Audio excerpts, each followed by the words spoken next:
Hey there, this is Greg here, and I'm busy cleaning my tank.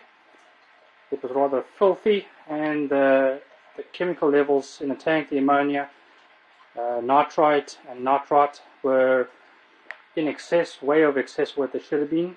So I did an emergency water change. Given that the tank was in such a shocking state prior, and I was looking to maintain, get the tank to a sane level, I flushed out 80% of the water. And this is quite a risky process because when you reintroduce water into the tank, you need to bring it to the correct temperature, and obviously bringing in clean water that's from the tap, you're introducing chlorine and other chemicals, which poses a bit of a risk to the fish. So what I've done, and to help myself with a little bit of a labor, is I created a head bucket, and this stores about 50 liters of water. And what this does is allows me to introduce the chemicals in a large volume into an area, and then as the water level drops, I keep adding more water, and this dilutes it. While at the same time, I can add warm water, and this warm water is the temperatures are averaged out as I add each bucket, so that the fish are not shocked by a sudden cold bucket or a sudden hot bucket of water, and this makes it a little bit less painful for the fish. And this is, for a first time experiment, seems to be working quite well. The guys seem to be relaxing a little bit. They've been very stressed for the last while with this poor quality of water. As a beginner, this has been quite an experience. I don't know if I will call it enjoyable, but it's definitely been a learning curve. Hope this helps someone out there. Once again, this is my head bucket.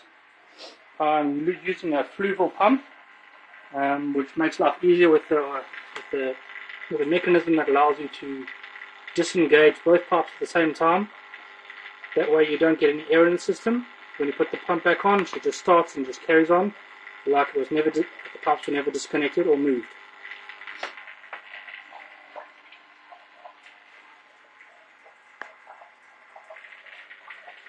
These are my two boys, or girls, whoever knows what they are. You can't tell until they actually get busy. The original owner wasn't able to get them to mate or reproduce in any kind of way, so we don't know whether they're even a pair. But they certainly swim around like a pair, so who knows.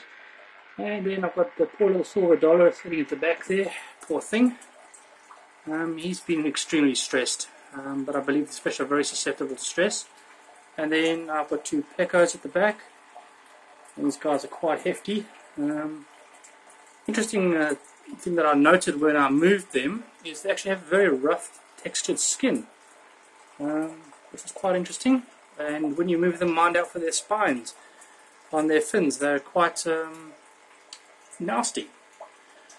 Another thing to note is to introduce more air into the tank. I've put this hosing in.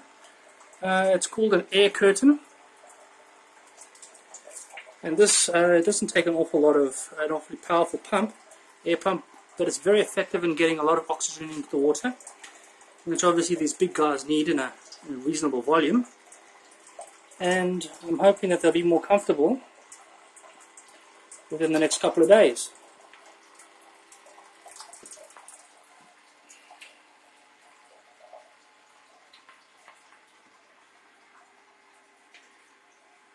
Thank you for taking time to watch my first YouTube video on fish keeping.